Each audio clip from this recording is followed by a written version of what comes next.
రేవంత్కు వచ్చేది మురికి భాషే, పాలన చేతకాకే ప్రచారంలో విషమట. బినామీ కంపెనీకి వేల కోట్లట దోచిపెడుతున్న Revanth. BRS working president KTR అంటున్నాడు.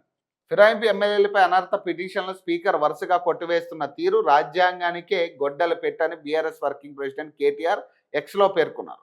సాక్షాత్తు సీఎం స్వయంగా జగిత్యాల బీఆర్ఎస్ ఎమ్మెల్యే సంజయ్కి కండువా కప్పి కాంగ్రెస్లో చేర్చుకున్న ఫోటోలు, వీడియోలు కళ్ళ ముందు కనిపిస్తున్నాయని, ఆధారాలు లేవని అనర్హత పిటిషన్ను తిరస్కరించడం అర్ధరహితమని తెలిపారు. ఓవైపు జగిత్యాల మున్సిపల్ ఎన్నికల వేళ అసలు కాంగ్రెస్ నేత జీవన్ రెడ్డి దుమ్మెత్తిపోస్తున్న తరుణంలోనే ఫిరాయింపు ఎమ్మెల్యేలకు క్లీన్ షీట్ ఇవ్వడం స్పీకర్ పదవికి ఉన్న గౌరవాన్ని దెబ్బతీయడమేనని విమర్శించారు.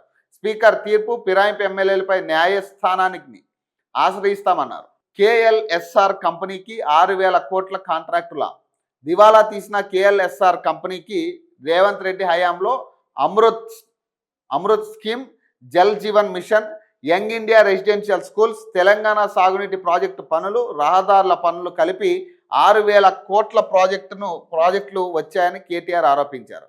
బుధవారం ఆయన తెలంగాణ భవన్లో మీడియాతో మాట్లాడారు. దివాలా తీసిన కంపెనీల్లో కొనసాగుతున్న 100 కోట్ల ఆర్థిక లావాదేవీలపై నిగ్గు తేల్చాలని సుప్రీంకోర్టు వారం క్రితం ప్రభుత్వానికి నోటీసులు ఇచ్చిందని పేర్కొన్నారు. తన బినామీ కంపెనీ అక్రమాలు బయటపడతాయనే దావోస్లో ఉన్న రేవంత్ రెడ్డి సిట్ విచారణ పేరుతో డ్రామాలకు తెరతీశారని విమర్శించారు. అక్రమాల నుంచి రాష్ట్ర ప్రజలను దృష్టిని మళ్లించడం కోసమే తనతో పాటు కేసీఆర్, హరీష్ రావు, సంతోష్ రావుకు సిట్ నోటీసుల పేరిట డ్రామాలు ఆడారని విమర్శించారు. కేఎల్ఎస్ఆర్ కంపెనీకి రాష్ట్రంలో ఇచ్చిన ప్రతి కాంట్రాక్ట్ను రద్దు చేయాలని, సిబిఐతో విచారణ జరిపించాలని డిమాండ్ చేశారు. సుప్రీంకోర్టు విచారణ పూర్తయ్యేదాకా ఈ కంపెనీని బ్లాక్ లిస్ట్లో పెట్టాలన్నారు.